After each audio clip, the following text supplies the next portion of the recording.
नमस्कार। मैं आकाश त्रिपाठी अंकित आप सभी का आपके अपने यूट्यूब चैनल विवेकानंद क्लासेस में हार्दिक स्वागत करता हूं।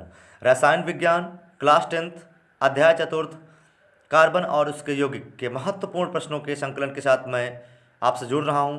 अगर आप हमारे इस यूट्यूब चैनल पर नए हैं और अभी तक आपने इस यूट्यूब चैनल को सब्सक्राइब नहीं किया है तो चैनल को सब्सक्राइब करें और नोटिफिकेशन पाने के लिए बेल आइकन जरूर दबाएं। आपके सामने पहला प्रश्न, कार्बन परमाणु की संयोजकता है। यहाँ पर आपको बताना है जो कार्बन होता है उसकी संयोजकता कितनी होती है। ठीक है, तो आवर्त सारणी में जो कार्बन है उसके अनुसार उसका परमाणु क्रमांक 6 है। तो अगर उसका हम कार्बन का जो है इलेक्ट्रॉनिक विन्यास करें तो पहले कक्ष में 2 इलेक्ट्रॉन रहेंगे और दूसरे कक्ष में अधिकतम 8 रहते हैं, लेकिन यहाँ पर 4 2 6 आपका हो जाता है। तो इस कक्ष में अभी 4 इलेक्ट्रॉन और आ सकते हैं।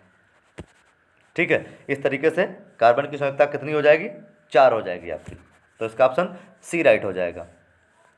आगे बढ़ेंगे, अगला प्रश्न है, प्रयोगशाला में सर्वप्रथम किस कार्बनिक यौगिक का निर्माण हुआ था? तो प्रयोगशाला में सबसे पहले जो बनने वाला कार्बनिक यौगिक था वो यूरिया था। इसको वोहलर नामक वैज्ञानिकों ने बनाया था। एक मिनट,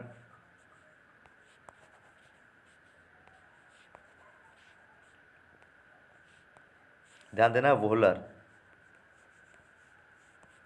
जो वोहलर नामक वैज्ञानिक थे इसको सबसे पहले प्रयोगशाला में बनाया था, इसलिए इसका ऑप्शन ए राइट हो जाएगा। आगे बढ़ते हैं, अगला प्रश्न है, फॉर्मेल्डिहाइड का अणुसूत्र है। पहला ऑप्शन है SCHO, दूसरा CH3COOH, चौथा C2O4H2 और अगला HCOOH। जो फॉर्मेल्डिहाइड होता है यह एल्डिहाइड ग्रुप का पहला सदस्य है। जो एल्डिहाइड ग्रुप होता है उसका जो क्रियात्मक समूह होता है वो CHO होता है। ठीक है, तो इसका जो यौगिक है पहला वो है आपका HCHO। ठीक है, तो ये फॉर्मेल्डिहाइड है, इसीलिए इसका ऑप्शन पहला राइट हो जाएगा। और इनका आईयूपीएसी करते समय एल्केन में अल जोड़ देते हैं, तो यहाँ पर एक कार्बन है तो हो गया आपका मेथेन और CHO है, इसलिए अल जोड़ेगा तो ये आपका हो जाएगा मेथेनल। तो इसका आईयूपीएसी नाम हो जाएगा आपका मेथेनल और साधारण नाम है फॉर्मेल्डिहाइड, जिसका अणुसूत्र होता है HCHO। अगला प्रश्न है, निम्नलिखित में से कौन असंतृप्त यौगिक है? तो देखिए, जो हाइड्रोकार्बन्स होते हैं वो 2 प्रकार के होते हैं, एक संतृप्त हाइड्रोकार्बन, दूसरा असंतृप्त हाइड्रोकार्बन। संतृप्त हाइड्रोकार्बन ऐसे कार्बन और हाइड्रोजन के यौगिक जिनकी संयोजकता एकल बंध के द्वारा पूर्ण होती है उन्हें संतृप्त हाइड्रोकार्बन कहते हैं। और ऐसे कार्बनिक यौगिक जिनकी संयोजकता द्विक या त्रिक, डबल या ट्रिपल बॉन्ड के द्वारा पूर्ण होती है उन्हें हम असंतृप्त हाइड्रोकार्बन कहते हैं। ठीक है, तो यहाँ पर 4 ऑप्शन दिए हुए हैं, आपको ये बताना है कि कौन सा असंतृप्त हाइड्रोकार्बन है। देखिए, पहला ऑप्शन है CH4, तो CH4 मतलब मेथेन हो गया आपका, एल्केन है ये, तो ये संतृप्त हाइड्रोकार्बन है। C2H6 आपका एथेन है, तो यह भी आपका एल्केन है। ठीक है ना, CH3CO बॉन्ड OH, तो यहाँ पर आप देख सकते हैं, यहाँ पे जो क्रियात्मक समूह है वो COH है, जो कि आपका कार्बोक्सिलिक समूह है, मोनो कार्बोक्सिलिक समूह है। यहाँ पर 2 कार्बन है, इसलिए आपका एथेनोइक एसिड हो जाएगा। और नीचे जो चौथा ऑप्शन दिया हुआ है वह C2H4। ठीक है, इसका जब हम संरचना सूत्र बनाएंगे तो C बॉन्ड C और 4 आपके हाइड्रोजन है। ठीक है, ये 4 हाइड्रोजन हमने जोड़ दिए, तो देखिए संयोजकता बॉन्ड जब हम काउंट करेंगे 1 2 3 3 ही होते हैं, लेकिन यहाँ पे अगर हम डबल बॉन्ड लगा देंगे तो इसकी संयोजकता पूरी हो जाती है। तो इसकी संयोजकता ये आपका जो C2H4 है ये आपका एल्कीन है ये। ठीक है, और इसका जो आपका आईयूपीएसी नाम है वो एथीन हो जाएगा, और सामान्यतः इसे हम एथिलीन कहते हैं। जो एथिलीन होता है वह एकमात्र ऐसा हार्मोन है जो द्रवावस्था में पाया जाता है। मैंने आपको ये बायोलॉजी में पढ़ाया था। ठीक है, तो जो आपका यहाँ पर एथीन जो है ये आपका असंतृप्त हाइड्रोकार्बन हो जाएगा C2H4। आगे बढ़ेंगे, अगला प्रश्न है, एल्केनों का सामान्य सूत्र होता है। तो जो हाइड्रोकार्बन होते हैं मैंने बताया था आपको, उनको सामान्यतः संतृप्त और असंतृप्त, और संतृप्त हाइड्रोकार्बन्स को हम एल्केन कहते हैं, और असंतृप्त हाइड्रोकार्बन जिनकी संयुक्ता द्विबंध के द्वारा पूर्ण होती है उन्हें हम एल्कीन कहते हैं, तथा जिनकी संयुक्ता त्रिबंध के द्वारा पूर्ण होती है उन्हें हम एल्काइन कहते हैं। जो सामान्यतः एल्केन होते हैं उनका सामान्य सूत्र CnH2n होता है, ठीक है, तो आपको ध्यान रखना है। और जो CnH2n+2 होता है एल्केन का, और CnH2n जो होता है वो आपका एल्कीन का हो जाता है, ठीक है, और CnH2n-2 ये आपका एल्काइन का हो जाता है, और C2H4 जो है आपका ये आपका एथिलीन हो गई ये, ठीक है। तो यहाँ पे पूछा क्या गया है, एल्केनों का सामान्य सूत्र, तो एल्केनों का सामान्य सूत्र आपका होता है, देख सकते हैं, CnH2n+2 होता है। आगे बढ़ेंगे, निम्नलिखित में से कौन सा एल्कीन है, तो ये ध्यान देना, C2H6 एथेन हो गया, तो ये बिल्कुल, सर ये तो पिछला ही प्रश्न है भाई, इसमें अभी हमने बताया कि C2H4 जो आपका एल्कीन है इसको हम एथिलीन भी कहते हैं, ठीक है। आगे बढ़ेंगे, अगला प्रश्न है आपका कि एथेन का आणविक सूत्र C2H6 है, इसमें कितने बंध हैं, ठीक है। तो सबसे पहले इसका संरचना सूत्र बनाना है, C आपके 2 हो गए, और ये H H H H H और H, ठीक है। तो बॉन्ड काउंट करते हैं, 1 2 3 4 5 6, 1 2 3 4 5 6, ठीक। तो ये आपके 6 हो गए। तो एथेन में कितने बॉन्ड हैं, कितने का आप काउंट कर सकते हैं, 6 है ना, तो कितने सहसंयोजक बंद हो जाएंगे, 6 हो जाएंगे भाई, 1 2 3 4 5 6 7, सॉरी 7, ये बीच वाला तो रह गया 7, तो इसका ऑप्शन आपका बी राइट हो जाएगा, इसका ऑप्शन आपका बी राइट हो जाएगा। कि सिंपल सी बात है, जब भी इस प्रकार का कोई प्रश्न आता है तो आप उसका संरचना सूत्र बनाइए, संरचना सूत्र बनाने के बाद में बॉन्ड काउंट करिए, जितने बॉन्ड आते हैं उतने ही उसमें सहसंयोजक बंध पाए जाते हैं। तो यहाँ पे आपने देखा कि 7 आपके सहसंयोजक बंध इसमें थे, ऑप्शन सी राइट हो जाएगा, बी राइट हो जाएगा। अगला प्रश्न है, निम्नलिखित में से एल्काइन कौन है, यहाँ पे एल्काइन आपको बताना है, C3H, यहाँ पे कुछ छूटा हुआ है एल्काइन, तो ध्यान देना है, यहाँ पे 6 कर दीजिए, कोई समस्या नहीं है। तो जो एल्काइन होते हैं यहाँ पे आपको बताना है, अर्थात ट्रिपल बॉन्ड वाला, जिसमें ट्रिपल बॉन्ड लगेगा, तो C3H6 ये आपका 3 दूना 6, दोगुने हाइड्रोजन जो है, तो समझ लीजिए एल्कीन हो गया आपका। अगर कार्बन की संख्या के दोगुने हाइड्रोजन है तो एल्कीन है। 4 दूनी 8 और 10, 2 10, अगर दोगुने से 2 अधिक है तो आपका ये फिर एल्केन हो जाएगा। अगर कार्बन की संख्या का दोगुना करें, उसमें 2 जोड़ दें, उतने हाइड्रोजन आ जाते हैं तो फिर एल्केन हो गया। 3 दूना 6, दोगुने हैं तो ये भी आपका एल्कीन हो गया।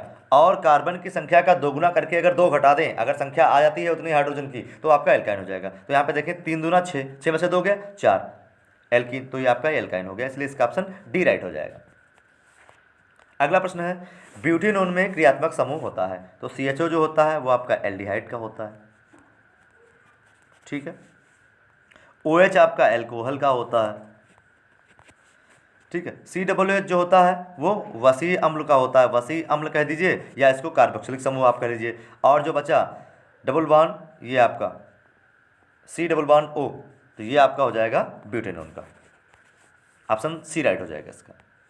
अगला प्रश्न, प्रोपेनल में क्रियात्मक समूह है नल, तो एक सीधा ध्यान रखें, CHO नल से, नल से CHO आ जाए तो नल जुड़ जाता है। प्रोपेनल तो CHO जो होता है वो एल्डिहाइड ग्रुप का आपका होता है, तो प्रोपेनल में कौन सा हो जाएगा, एल्डिहाइड ग्रुप CHO, इसका पहला ऑप्शन राइट हो जाएगा। अगला प्रश्न है, निम्नलिखित में से कौन सा किसमें एल्कोहल समूह उपस्थित है, किस यौगिक में एल्कोहल समूह उपस्थित है, आपको ये बताना है, ठीक है। तो पहला ऑप्शन है CH3CO बॉन्ड OH, तो यहाँ पे देख सकते हैं COOH वसी अम्ल है, कार्बोक्सिलिक समूह है, तो इसमें नहीं है आपका। अगला C6H5OH और CH3CH2OH और HOH, तो यहाँ पे भी नहीं हो जाएगा क्योंकि जल है, H2O है आपका। अब बचा C6H5OH और CH3CH2OH, तो ये आपका एथिल अल्कोहल है, क्योंकि एथिल अल्कोहल का फार्मूला होता है C2H5OH, देख सकते हैं एक और दो, दो हो गए, और H5OH, तो C2H5OH में आपका जो एथिल अल्कोहल है, तो इसका ऑप्शन बी राइट हो जाएगा।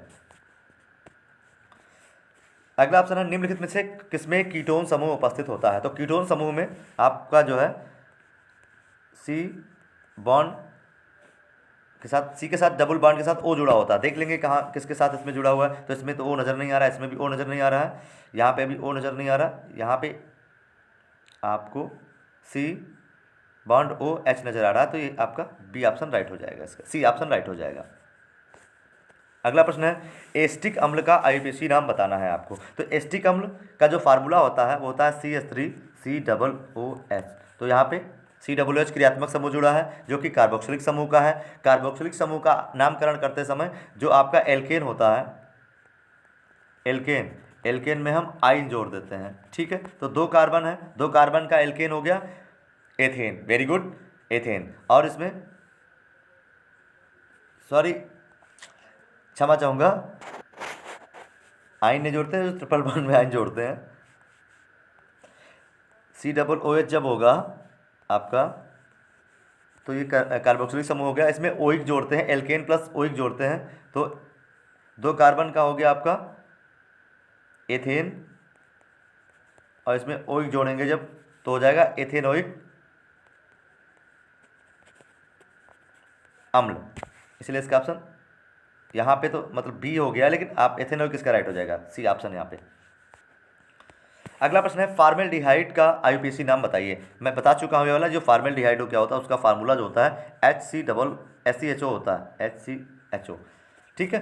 तो HCHO में क्या ध्यान देना, CHO समूह है, मेथेनॉल समूह है, सॉरी एल्डिहाइड समूह है, तो एक कार्बन, तो इसका मेथेनॉल CHO नल से। अगला एसिड एल्डिहाइड, तो ये एल्डिहाइड ग्रुप का दूसरा सदस्य है, CH3CHO इसका जो होता है फार्मूला होता है। तो दो कार्बन हो गए, तो आपका एथेनॉल इसका राइट हो जाएगा। अगला प्रश्न है एसीटोन का आईयूपीएसी नाम लिखिए, ठीक है। तो इसमें ओन जोड़ देते हैं, एल्केन में ओन जोड़ा जाता है, एल्केन प्लस ओन, ठीक है, ये ध्यान रखना है। तो दो कार्बन, तीन कार्बन आपके हो गए, तो प्रोपेनोन हो जाएगा आपका यहाँ पे, प्रोपेनोन, तीन कार्बन को मेथ एथ प्रॉप होता है, प्रोपेनोन हो जाएगा आपका, इसका ऑप्शन बी राइट हो जाएगा। अगला एथिलीन क्षारीय पोटेशियम परमैंगनेट के साथ क्रिया करके क्या रहता है। तो ध्यान देना है, जब एथिलीन को क्षारीय पोटेशियम परमैंगनेट के साथ गर्म करते हैं या इसकी क्रिया कराते हैं तो आपका एथिल अल्कोहल, ठीक है, एथिल अल्कोहल प्राप्त होता है। इसका आईयूपीएसी नाम बताना है आपको कमेंट बॉक्स में। C2H6 का आईयूपीएसी नाम बताइए, C2H6, ठीक है। C2 हो गए आपके, H हो गए 6 यहाँ पे। तो जैसा कि आप मुस्कुरा रहे हैं, मुझे पता है कि ये एल्केन है, सिंगल बॉन्ड है, दो कार्बन है, तो दो कार्बन का एल्केन क्या हो जाएगा, ethane, very good, B option right हो जाएगा। अगला प्रश्न है एल्युमिनियम कार्बाइड पर जल की अभिक्रिया के द्वारा कौन सा हाइड्रोकार्बन उत्पन्न होता है, ठीक है। एल्युमिनियम कार्बाइड पर जब जल की क्रिया कराते हैं तो कौन सा हाइड्रोकार्बन उत्पन्न होता है। पहला ऑप्शन है एथेन, दूसरा है एसिटिलीन, तीसरा ऑप्शन है मेथेन, और चौथा है आपका एथिलीन। तो ध्यान देना है, जब ये इसका ऑप्शन डी राइट हो जाएगा, एथिलीन प्राप्त होता है। आगे बढ़ेंगे। अगला प्रश्न है खाना बनाते समय यदि बर्तन की तली बाहर से काली हो रही है तो इसका मतलब क्या है। भोजन पूरी तरीके से नहीं पका है, भोजन पकने से काले होने से कोई मतलब नहीं है, ईंधन पूरी तरह से नहीं जल रहा है, ईंधन आर्द्र है, ईंधन पूरी तरह से जल रहा है। आर्द्र जलेगा तो भाई उसमें धुआं काहे निकलेगा, काला काहे होगा। तो यहाँ पर ध्यान रखना, सीधी सी बात है, ईंधन पूरी तरह से नहीं जल रहा है, ऑप्शन बी राइट हो जाएगा। अगला प्रश्न है एस्टिक अम्ल में कितने अम्लीय या विस्थापनीय हाइड्रोजन परमाणु होते हैं। बहुत अच्छा प्रश्न है, इंपॉर्टेंट प्रश्न है, कई बार एग्जाम में आया है। तो एस्टिक अम्ल का फार्मूला CH3COOH होता है, सिरके का, ठीक है। तो जब इसको हम जल में घोलेंगे, ठीक है, तो कितने हाइड्रोजन अलग होंगे। देखिए CH3COO जो आपका है ये कार्बन चयन हो जाएगी, और ये वाला आपका जो हाइड्रोजन है अलग हो जाएगा, मतलब एक अम्लीय हाइड्रोजन आपका अलग हो जाएगा, ऑप्शन ए राइट हो जाएगा। अगला प्रोपेन का आणविक सूत्र C3H8 है, तो इसमें कितने सहसंयोजक बंध हैं। तो मैंने ट्रिक बताई आपको, उसका संरचना सूत्र बनाइए, बना लिया, ठीक है। इससे 8 कार्बन जुड़े हुए हैं, ठीक है, 8 कार्बन जोड़ देंगे, काउंट करेंगे 1 2 3 4 5 6 7 8 9 10, कितने बॉन्ड है टोटल 10। तो कितने सहसंयोजक बंध हो जाएंगे आपका 10, 10, ठीक है, पहला ऑप्शन राइट। अगला, एथिल अल्कोहल का आईपीसी नाम है। तो मैं कई बार बता चुका हूँ, एथिल अल्कोहल का फार्मूला CH3CH2OH, या इसको लिख सकते हैं C2H5OH। OH तो अल्कोहल ग्रुप है, आल जोड़ते हैं, और 2 कार्बन, तो इसका एल्केन हो गया एथेन, और OH आल, एथेनॉल। ऑप्शन सी राइट हो जाएगा।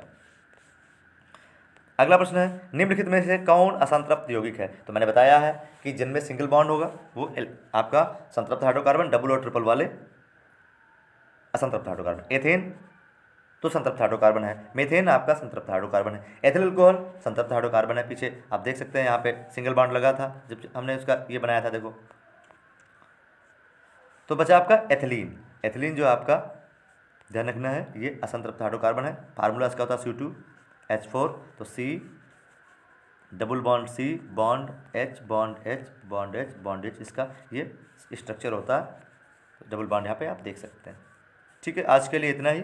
इस लेसन में जितने भी महत्वपूर्ण प्रश्न थे उनका संकलन आपके लिए था। मुझे उम्मीद है कि यह वीडियो आपको आपकी परीक्षा के लिए बहुत उपयोगी लगा होगा। कमेंट करके ज़रूर बताएं अगर यहाँ पे कोई त्रुटि रही है। वीडियो को लाइक करना ना भूलें। आपके मित्र भी, एग्ज़ाम का समय है इसलिए इस वीडियो से लाभान्वित हो सकें, उन्हें अधिक से अधिक शेयर करें, और कृपया आप लोग वीडियो को लाइक ज़रूर किया करें, कमेंट करके हमारा उत्साह ज़रूर बढ़ाएं। और एक बार पुनः आप लोगों से विनम्र निवेदन है, अगर आप हमारे इस चैनल पर नए हैं, चैनल सब्सक्राइब नहीं किया है तो चैनल सब्सक्राइब जरूर करें। नोटिफिकेशन पाने के लिए बेल आइकन दबाएं। मुझसे व्हाट्सएप के माध्यम से जुड़ने के लिए, परीक्षा संबंधी किसी भी प्रकार के समाधान के लिए जुड़ने के लिए स्क्रीन पर दिए गए नंबर 96217272 पर मुझे व्हाट्सएप करें, मुझे कॉल भी कर सकते हैं आप। वीडियो देखने के लिए बहुत बहुत धन्यवाद। अपना ख्याल रखिएगा।